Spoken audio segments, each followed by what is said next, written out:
Dans un monde obscur et sans espoir, une lumière resplendit. Jésus. Son visage nous est inconnu, mais ses paroles transforment nos vies encore aujourd'hui.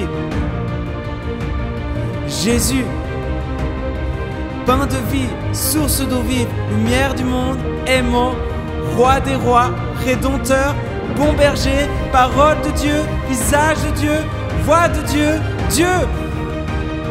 Dieu ami, Dieu qui vit, chemin, vérité, vie. Jésus, tout simplement Jésus.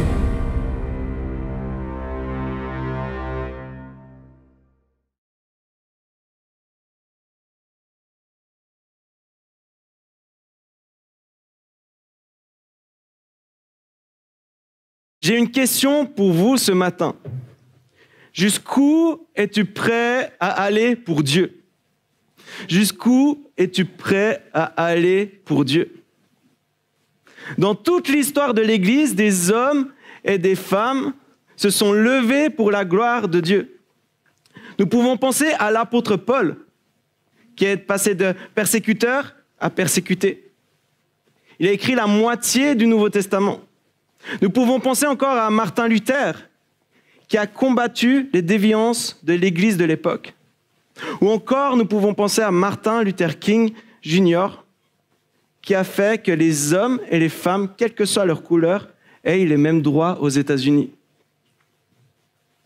Tous ces hommes et toutes les femmes encore ont un point commun. Ils passaient du temps auprès de Dieu. Ils n'ont pas seulement passé du temps auprès de Dieu, mais ils ont donné leur vie, leur bien ou encore leur temps. Et ce matin, le titre de mon message, c'est « Jusqu'où es-tu prêt? Jusqu'où es-tu prête à aller pour Dieu ?» Et ce matin, nous allons voir comment nous pouvons savoir jusqu'où on peut aller pour Dieu. Et j'espère que Dieu te parlera ce matin, toi, pour répondre à cette question. Quel sacrifice es-tu prêt à donner pour Dieu? Jusqu'où es-tu prêt à aller pour Dieu? Vous savez qu'on est dans l'évangile de Jean. C'est la série qui va nous accompagner jusqu'en juin. Et nous sommes ici au chapitre 6. Fort de 71 versets. On va lire les 71 versets. Non, je blague. Même moi, je n'aurais pas le courage. Donc, je vous fais un petit résumé. Après la guérison à la piscine de Bethesda, vous vous rappelez peut-être en Jean 5, avec Pierre-Alain qui a prêché la semaine passée. Jésus était au bord du lac de Galilée. Devant lui, une foule de personnes. Des milliers de personnes sont là. C'est alors qu'il se tourne vers Philippe et dit « Philippe, où est-ce qu'on peut acheter à manger pour toutes ces personnes ?» Comme ça. Philippe regarde 5000 hommes. Certains commentateurs vont dire qu'il n'y a pas les femmes, il n'y a pas les enfants. Donc entre 5 et 15 000 personnes. Puis Jésus se tourne vers Philippe et il fait « Est-ce qu'on a assez d'argent ?» Imaginez la tête de Philippe un instant. Regardez toute cette foule, puis se dire ouais, on va chercher. Il va chercher, il revient vers Jésus et puis il dit voilà un petit peu d'argent, on peut peut-être acheter quelques pains, mais bon, pour 10-15 000 personnes, ça risque d'être compliqué. Et là, André, le frère de Simon, il arrive, il fait « Jésus, j'ai de la nourriture, j'ai 5 pains et 2 poissons, mais je doute que ça suffise. »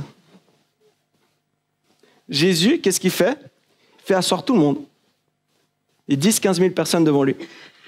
Il prend le repas et il prie pour ce repas. J'imagine vraiment la personne au premier rang se dire « Yes, j'aurais peut-être une miette. » Deuxième rang, on ne se fait pas de soucis, de toute façon, on n'aura rien. Après le Amen de Jésus, les disciples prirent les pains et les poissons et commencèrent à distribuer. Premier rang, oh yes, on a quand même un peu plus que prévu. Deuxième rang, tiens, on a de la nourriture. Troisième, quatrième, 10e rang, 20e rang, là, il y a un truc qui cloche. Il y avait 5 pains et 2 poissons. Comment ça se fait qu'on ait encore à manger? Et les disciples continuent dans les rangs, et ils reviennent et puis ils font, Jésus, il nous reste 12 paniers. 12 paniers. Et les gens, ils se disent, il y a quelque chose qui est incroyable. Il y a peut-être un miracle. Et c'est là qu'ils voient Jésus comme un prophète et comme un roi, il leur a donné à manger. Et Jésus, sachant cela, il fait quoi? Il part. Il fuit. Il part. Les disciples partirent aussi, ils prennent une barque, ils montèrent dans une barque et traversèrent le lac de Galilée, sans Jésus. Là, un vent violent arriva, secoua les disciples. Les disciples se sont dit, bon, voilà, on a vu le dernier miracle de Jésus. On risque de mourir maintenant. Et en plus, les disciples virent quelqu'un marcher sur les eaux. Là, ils se sont dit, on est foutus. C'est bon, c'est mort. Ils voyaient la mort. Et qui c'est la personne qui marche sur les eaux? C'est Jésus. Jésus, il arrive et puis il dit, n'ayez pas peur, c'est moi. Et au moment où il rejoint les disciples, la barque arriva sur le rivage. Les disciples se croyaient morts. Jésus arrive et ils arrivent à la vie. Ils sont sauvés. Le lendemain matin, toute la foule, en tout cas une partie de la foule, qui était de l'autre côté du lac, ils arrivèrent vers Jésus et les disciples. Et ils voient Jésus.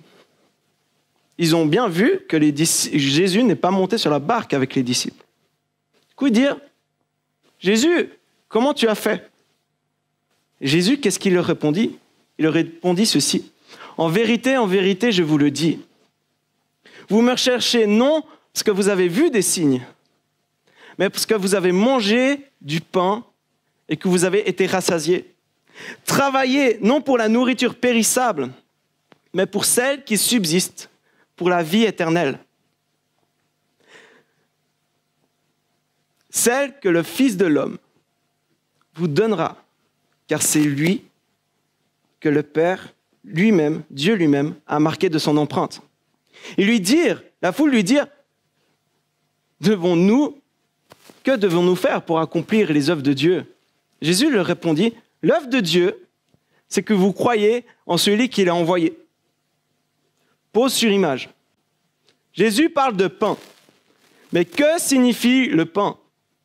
Certains habitués se disent, pain, tac, nourriture. Nourriture en général. Et nous parlons souvent de pain quotidien. Le pain est devenu quotidien et le quotidien est devenu le pain. Prenons un exemple, le pain de la souffrance. J'ai appris que cette expression existait quand j'ai fait mon prêche. Le pain de la souffrance, c'est la souffrance quotidienne. Maurice Cocagnac, il dit ceci, le pain est un symbole de soutien spirituel que peuvent apporter la grâce de Dieu et sa parole. Ce pain spirituel, qui est la grâce de Dieu et sa parole. Revenons à notre histoire. Donc nous avons là les disciples, la foule qui parle avec Jésus. Et la foule, elle lui dit quoi? Elle dit, si tu es le Messie, montre-nous un signe miraculeux, montre-nous un miracle. Montre-nous un miracle. Je ne veux pas être méchant, mais j'ai l'impression qu'ils ont la mémoire courte. Parce que le jour d'avant, il a juste nourri entre 5 et 15 000 personnes avec 5 pains et 2 poissons. Et là, ils disent, Jésus, montre-nous un miracle. Ok. Et Jésus, qu'est-ce qu'il leur répondit? Il leur dit ceci, c'est moi qui suis le pain de vie. Celui qui vient à moi n'aura jamais faim et celui qui croit en moi n'aura jamais soif. Mais je vous l'ai dit, vous m'avez vu et pourtant vous ne croyez pas. Tous ceux que le Père me donne viendront à moi et je ne mettrai pas dehors celui qui est à moi. En effet, je suis descendu du ciel pour faire non pas ma volonté, mais celle de celui qui m'a envoyé. Or, la volonté du Père qui m'a envoyé, c'est que je ne perde aucun de tous ceux qu'il m'a donnés, mais que je les ressuscite le dernier jour. En effet, la volonté de mon Père, c'est que toute personne qui voit le Fils et croit en lui ait la vie éternelle. Et moi, je le ressusciterai le dernier jour. Ensuite, Jésus va encore plus loin et leur dit ceci, il le dit, « Celui qui mange mon corps et qui boit mon sang demeure en moi et moi je demeure en lui. tout comme le Père qui est vivant m'a envoyé et que je vis grâce au Père. Ainsi, celui qui me mange vivra grâce à moi. Voilà comment est le pain descendu du ciel. Il n'est pas comme la manne que vos ancêtres ont mangée. Eux sont morts. Mais celui qui mange de ce pain vivra éternellement. Après l'avoir entendu, beaucoup de cette foule de ses disciples dire « Ah, cette parole est dure, mais qui peut l'entendre ?» Et pourquoi c'est trop dur pour eux? Pourquoi c'est trop dur pour eux? En fait, ce qui s'attendait, c'est comme les jours d'avant. Jésus, donne-nous de pain, nous avons faim. Ce sont des estomacs sur pattes. Ils s'attendaient à un roi qui arrive et puis qui donne du pain, du vin et des jeux. Pourtant, Jésus, il va encore plus loin. Il leur demande une vraie relation. Mais eux, ils voulaient seulement du pain, de la nourriture, et non une vraie relation, et encore moins une leçon théologique. Jésus voulait leur offrir une nourriture qui rassasie éternellement, et eux, ils veulent juste de l'eau et de la farine. Et ça, ils ne l'ont pas pigé. Jésus savait en lui-même que ses disciples, que cette foule murmurait à ce sujet. Il leur dit, « Cela vous scandalise. Si vous voyez le Fils de l'homme monter là où il est auparavant, c'est l'Esprit qui fait vivre. L'homme n'arrive à rien. Les paroles que je vous dis sont esprit et vie. Mais il y en a parmi vous quelques-uns qui ne croient pas. » Jésus savait qu'ils ne croyaient pas. Et Jésus savait même celui qui allait le trahir à ce moment-là. Et il ajouta ceci, « Voilà pourquoi je vous ai dit que personne ne peut venir à moi, à moins que cela ne lui soit donné par mon Père. » Et dès ce moment, beaucoup de la foule partirent. Ils disent, « Oh non, ils ne donnent pas du pain, j'ai faim, je vais manger. » Ils partent. Et Jésus se retrouve avec ses 12 disciples et puis il dit, « Et puis vous restez ?» Et Simon-Pierre, dans sa fougue, il lui dit, « Seigneur, à qui irions-nous? Tu as les paroles de la vie éternelle.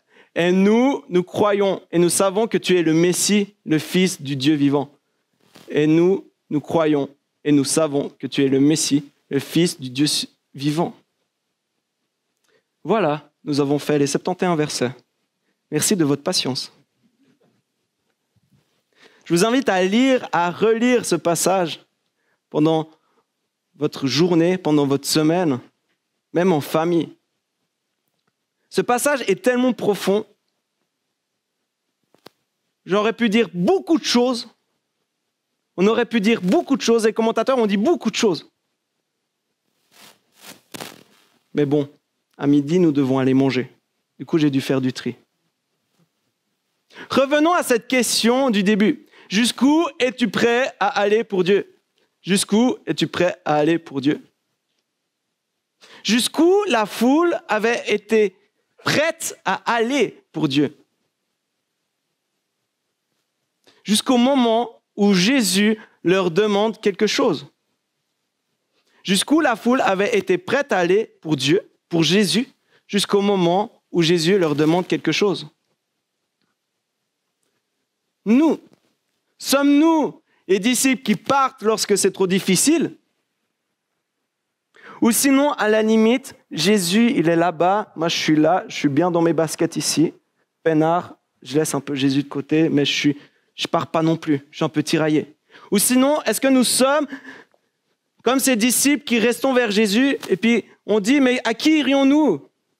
Ou nous voulons nous approcher toujours plus de Jésus, de Dieu? Nous voudrions peut-être tous répondre, moi, je suis un des 12. Ou moi, j'aimerais être un des 12. Un qui se rassasie de ce pain spirituel auprès de Dieu tous les jours. Mais est-ce que nous le sommes vraiment? Est-ce que nous sommes des personnes, un des 12? Ce matin, je vais vous parler de 2 personnes. 2 personnes qui ont chacun donné quelque chose pour Dieu. Commençons avec frère Laurent de la Résurrection. C'est un bonhomme que j'aime beaucoup. Frère Laurent de la Résurrection est un convers de l'Église catholique. Il est un homme de Dieu, il sert Dieu, mais il n'a pas la posture d'un moine. Il sert les moines dans leurs tâches quotidiennes. Il a notamment cuisiné, c'est un bon cuistot. À la suite d'une guerre, il décide de tout plaquer, de tout enlever et de se consacrer entièrement à Dieu. C'est un simple homme qui ne recherche ni gloire ni argent. Et il a inspiré tant de personnes à être dans la présence simple de Dieu. Sa phrase la plus célèbre que j'aime par-dessus tout, c'est une de mes citations préférées, c'est « Je retourne ma petite omelette dans la poêle pour l'amour de Dieu ». Je retourne ma petite omelette dans la poêle pour l'amour de Dieu. Je trouve cette citation extraordinaire. Qu'est-ce qu'elle nous apprend? Elle nous apprend qu'on peut tout faire pour la gloire de Dieu. Même les choses les plus basiques. Se doucher, cuisiner, marcher, travailler. On peut le faire pour la gloire de Dieu. Une phrase si simple et si profonde qui nous invite tous à vivre cette présence de Dieu, à être un des 12 au plus près de Dieu. Son livre, vous savez, a été traduit en anglais et est une référence dans l'écoute de Dieu de comment discerner la voix de Dieu. Lui, frère Laurent de la Résurrection, ne voulait pas la gloire des hommes. D'ailleurs, ce n'est pas lui qui a écrit. Il a écrit quelques pensées, mais c'est un de ses amis qui aimait tellement ce qu'il disait qu'il a décidé de mettre cela sur écrit. Et jusqu'où frère Laurent de la Résurrection est-il allé pour Dieu? Il a donné ses richesses. Il s'est consacré au service des moines dans un monastère. Cet homme a abandonné l'idée d'avoir une famille, une femme, des enfants, des terres, des richesses pour se consacrer pour Dieu, à être le plus saint, humble de ses serviteurs. Prenons un autre exemple, Martin Luther, considéré comme le réformateur, considéré comme celui ayant créé la branche du luthéranisme et du protestantisme dont nous sommes issus. Il a dû se résoudre à faire des sacrifices. Une question de Luther, une question qu'on sait de lui, c'est est-ce que Luther voulait se détacher de l'Église catholique? Non, il ne voulait pas se détacher de l'Église catholique. Ça a été sa plus grande souffrance, la séparation d'avec l'Église catholique de l'époque. Et ce qui a engendré par la suite des guerres, des violences, des meurtres. Martin Luther voulait juste réveiller les gens sur qui est vraiment Dieu. Ce Dieu de grâce qui offre celle-ci gratuitement à travers Jésus-Christ. Il voulait réveiller l'Église catholique de l'époque pour leur montrer leur déviance. Comment? Il a écrit 95 thèses, il a placardé ça dans sa ville. Ensuite, il a dû fuir, se cacher pour éviter la mort. Jusqu'où est allé Martin Luther pour Dieu? Il est allé jusqu'à fuir, jusqu'à abandonner sa posture d'enseignant. Il a dû se cacher pour éviter la mort. Il a dû abandonner ses frères, ses moines avec qui il était proche. Nous pouvons parler de beaucoup de personnes, beaucoup de personnes. Je vous parle encore, j'ai dit que j'avais dit 2 personnes, mais une dernière. Une femme de Dieu. Cette femme s'appelle Suzanne. Suzanne Wesley. Wesley peut-être vous dit quelque chose, c'est la mère de John et de Charles Wesley. Cette femme a été une femme de Dieu, comme beaucoup ne le savent pas. Cette femme s'est consacrée à ses 10 enfants. Sur 19 grossesses, elle s'est consacrée à ses 10 enfants qu'elle a eus avec Samuel Wesley. À la suite d'un différend avec son mari, ils se séparent. Lui était pasteur anglican. Elle se retrouve avec ses 10 enfants et l'église d'environ 200 personnes. Jusqu'où est allée Suzanne Wesley pour Dieu? Elle est allée jusqu'au point de tout donner pour l'éducation de ses enfants et pour la paroisse. Lorsque nous voyons le renouveau spirituel qu'il y a eu en Angleterre grâce aux 2 frères Wesley, nous pouvons imaginer la force de cette femme, de cette mère qui a tout donné pour Dieu à travers ses enfants. Toutes ces personnes qu'on a vues ont un point commun. Un point commun qui peuvent nous faire peur. Ils ont fait des choses extraordinaires, c'est clair. Nous pourrons encore parler de beaucoup de personnes. L'abbé Pierre, qui est plus récent déjà, Saint François d'Assise, Jean Calvin, etc., etc. Mais ce point commun de toutes ces grandes personnalités, de toutes ces personnes qu'on connaît, qui peut nous faire peur, c'est l'ampleur du sacrifice qu'ils ont fait pour Dieu. C'est beau et effrayant. En lisant ces histoires, en écoutant ces histoires, nous avons l'impression que faire la volonté de Dieu implique énormément de sacrifices. Cette crainte, personnellement, quand je lisais ces histoires, j'étais là, ah Jésus, c'est incroyable, j'ai bien envie de me donner comme ça pour toi. Mais vivre ce qu'ils ont vécu, peut-être pas. Peut-être pas. Et cette crainte, elle se traduisait, ouais. Et si je dis que je veux tout donner pour Dieu, que je veux aller où il veut, à Djibouti par exemple, où il veut, je risque de finir missionnaire, être loin de ma famille, être loin de mes amis, ou je risque d'être pauvre, ou je risque d'être célibataire jusqu'à la fin de mes jours, ou je risque de devoir souffrir le martyre pour Dieu. Donc je crois que je vais vivre ma vie ici avec Dieu, et je ne vais pas trop demander quels sont les projets, parce que je n'ai pas envie de... Voilà, vous m'avez compris. Et cette crainte, frères et sœurs, a été celle des disciples.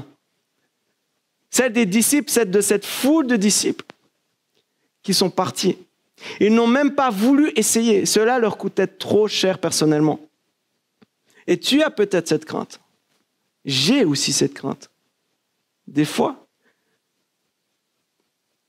tu sais que si tu t'approches de Dieu, il y aura des choses que tu devras changer, mais que tu ne veux pas. Vous savez, on est là, oui, je veux donner jusqu'à là, mais après, c'est négociation. Hein. Ou encore, si tu t'approches de Dieu, tu crains qu'il t'envoie où tu ne veux pas du tout aller. Et vous savez, Dieu va nous montrer le petit sacrifice, le petit pas que vous allez faire. Je vais commencer là, parce qu'après Sylvain, il m'a dit, surtout Guy, tu ne dépasses pas l'escalier. Seigneur, j'aimerais bien lire un peu plus ma Bible. Allez, hop. Waouh, c'est incroyable. Seigneur, aide-moi à plus prier. Allez, je fais encore ce pas. Waouh, je commence à prier dans ma douche, dans les toilettes, n'importe où. Quand je retourne ma petite omelette dans la poêle. Seigneur, aide-moi à aller plus à l'église. Seigneur, aide-moi à avoir une relation plus avec toi.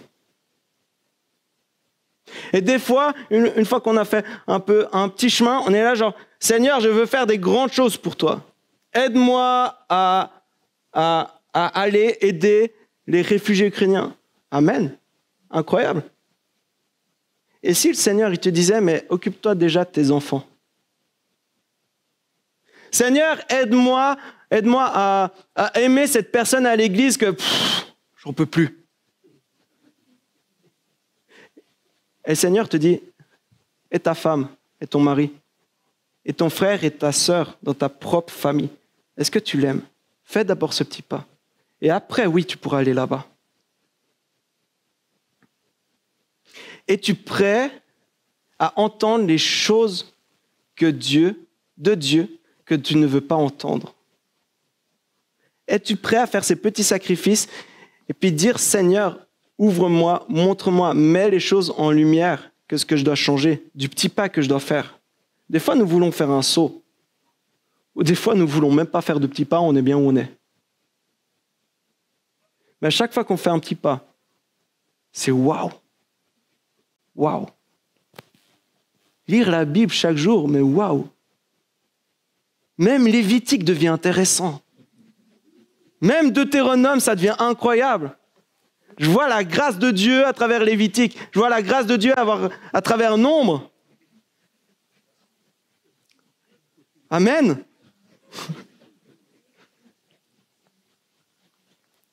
Vous savez, la foule n'était pas prête à entendre. elles n'étaient pas prêtes à faire ce pas, de croire que Jésus était le Fils de Dieu. Elles n'étaient pas prêtes à faire ce pas, mais aussi le pas suivant. Suivre Jésus, ça implique aussi certains changements. Mais je vous rassure, des changements qui nous font évoluer en bien, heureusement. Hein. Amen. Ces peurs ne doivent pas t'éloigner de Jésus, mais te rapprocher de lui, comme les disciples ont eu confiance en lui. Dieu est bon et amour. Ce n'est pas un père fouettard qui va arriver avec le fouet et faire « Ah, missionnaire !» Non. Peut-être que tu es appelé à être missionnaire, puis tu dis « Jamais je serai missionnaire !» Mais Dieu va te faire évoluer. Rapproche-toi de Dieu, et puis après, ça va devenir ton plus grand souhait d'être missionnaire. Je prends missionnaire comme... j'ai l'impression que ça fait peur à tout le monde, c'est pour ça.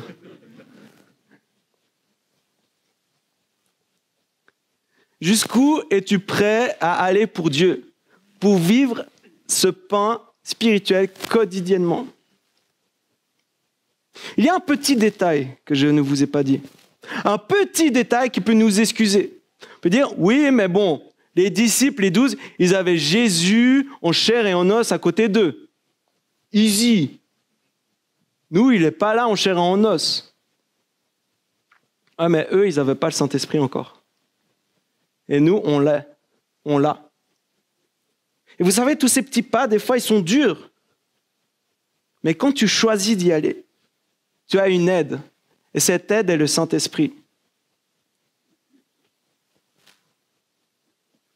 A-t-on un autre exemple qui décrit ce que je viens de dire? Une personne qui a tout donné pour faire la volonté de Dieu et non la sienne. Qui vivait avec ce pain spirituel tous les jours. Qui serait lui-même le pain de vie. Jésus. Tout simplement Jésus. Il y a quelque chose qui m'a interpellé dans la réaction de Jésus face à la foule. Il voulait le faire roi, et qu'est-ce qu'il fait? Jésus fuit. Car il savait que ce n'était pas la volonté de Dieu qui devienne roi à ce moment-là. Savoir ce qu'est la volonté de Dieu est une chose bien difficile et qui demande beaucoup d'humilité. Je suis en train de lire un roman, Les piliers de la terre de Ken Follett. C'est pas forcément chrétien, mais il y a un passage qui m'a touché particulièrement. C'est deux moines qui discutent.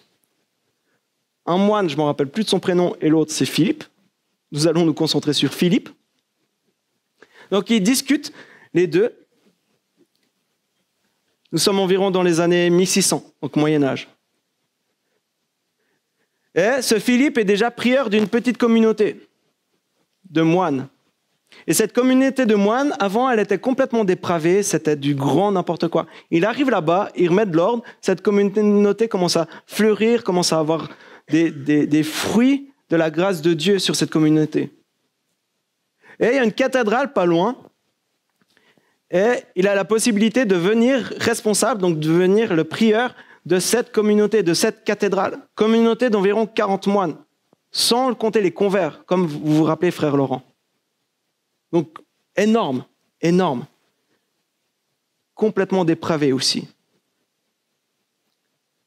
Et il ne sait pas comment faire. Est-ce que c'est ma volonté ou est-ce que c'est la volonté de Dieu? Ah, mais c'est peut-être ma volonté, parce que imagine si je remonte ça. Oh, Philippe, quel grand moine, tout ce qu'il a fait. Ou est-ce que c'est la volonté de Dieu? Comment discerner dans ces moments-là? Et un moine lui dit ceci: l'excès d'orgueil est un péché courant. Mais un homme peut tout aussi bien décevoir la volonté de Dieu par un excès d'humilité. Il est donc difficile de savoir des fois où est-ce que c'est ma volonté ou celle de Dieu. Jésus a refusé d'être roi à ce moment-là par humilité. Oui, mais aussi parce qu'il savait que ce n'était pas la volonté de Dieu à ce moment-là. Et un jour, le plan de Dieu sera que Jésus soit roi, qu'il reviendra roi. Et si Jésus savait que ce n'était pas son plan, il savait pertinemment que ce n'était pas la volonté de Dieu. Comment? C'est en passant du temps avec son Père. Est-ce que vous voulez des bonnes grandes trosses de pain ou juste des miettes par-ci par-là? Vivre avec Dieu, au début on commence avec des miettes, après on commence avec une bonne tartine, après on finit avec une boulangerie. Puis Jésus, il avait, on pourrait dire, une boulangerie. Lui-même était le pain de vie. J'inviterai juste la louange. Jusqu'où est allé Jésus pour Dieu? Jusqu'où est allé Jésus pour Dieu? Jésus est mort pour Dieu. Il est mort et il est ressuscité. Pour prendre sur lui toutes les fois où nous sommes à côté de la plaque de la volonté de Dieu. Ou toutes les fois où mince, je me suis planté là, Seigneur. Vous vous rappelez, il y a quelques semaines, je vous avais parlé de la grâce. C'est si simple de regarder à la croix. De regarder à cette croix, de regarder à Jésus puis dire, Seigneur, là je me suis planté. Donne-moi la force de faire le prochain pas. Donne-moi la force de continuer. Donne-moi la force d'être toujours plus proche de toi. Car je sais qu'avec toi, la vie ne sera pas forcément plus facile. Il y aura toujours le deuil et la souffrance, mais tu seras là avec moi. Tu seras là avec moi dans ces moments difficiles. Et c'est ça la grâce. Et jusqu'où es-tu prêt à aller pour Dieu? Je ne vous dis pas qu'on parte tous missionnaires, ce n'est pas tous notre appel. Sinon, il n'y a plus de cèdre. Mais jusqu'où es-tu prêt à faire un petit pas pour Dieu? Lire la Bible, prier, parler de Jésus, donner un sourire à son voisin, donner un sourire à la personne qui est à côté de toi. De dire à sa femme, oh tu es belle. De dire à son homme, waouh, t'es si fort.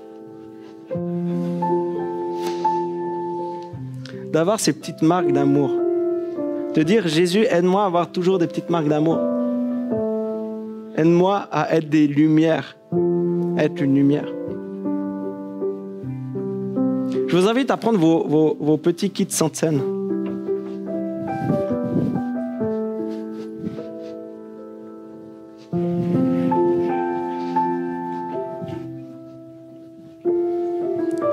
Pour ceux qui n'en ont pas, vous pouvez simplement lever la main.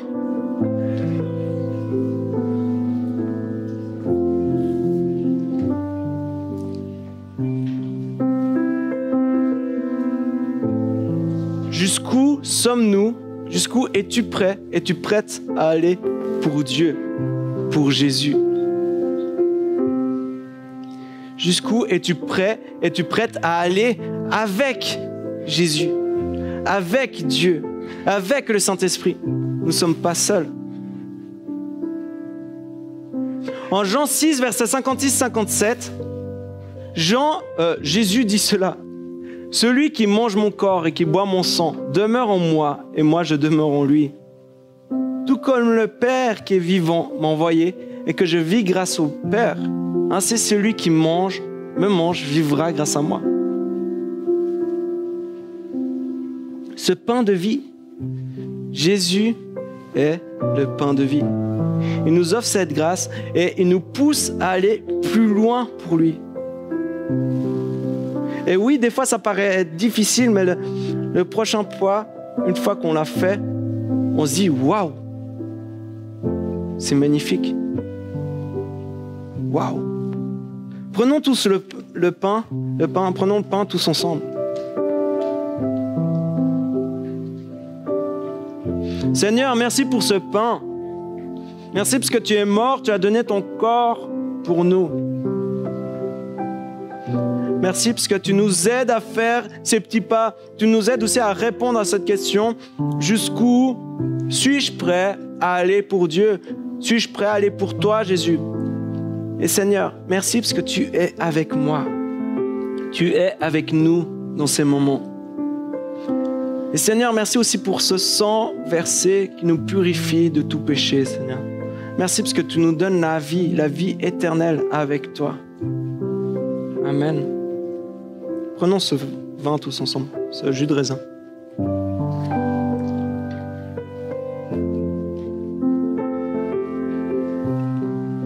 Vous savez, on a chanté le dernier chant, « Je te donne tout ».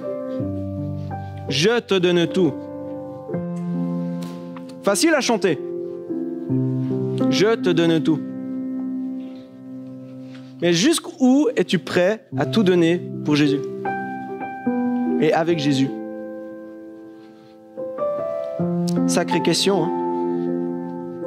Suis-je prêt à donner un peu de mon temps, à libérer un peu de mon temps dans cette vie qui va toujours plus vite, où nous trouvons toujours un peu d'excuses? Ah, désolé, aujourd'hui, j'ai pas trop eu le temps. Ou on est stressé quand on est stressé.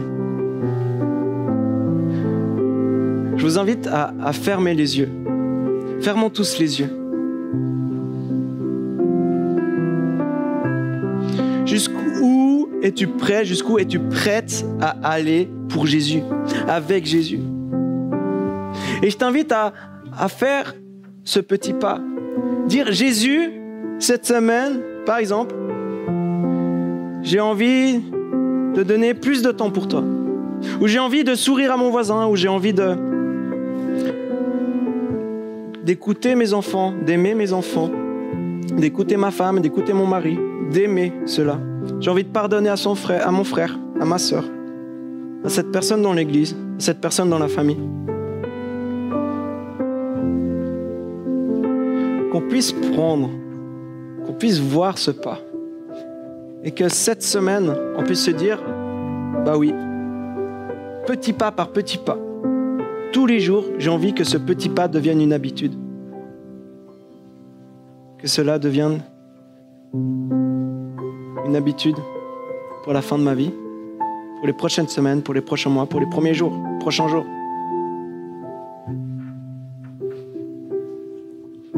Seigneur, je veux te remettre tous ces pas, toutes ces choses qu'on a eues à l'esprit. Seigneur, tu vois qu'on a répondu à cette question, jusqu'où suis-je prêt à aller avec toi, pour toi?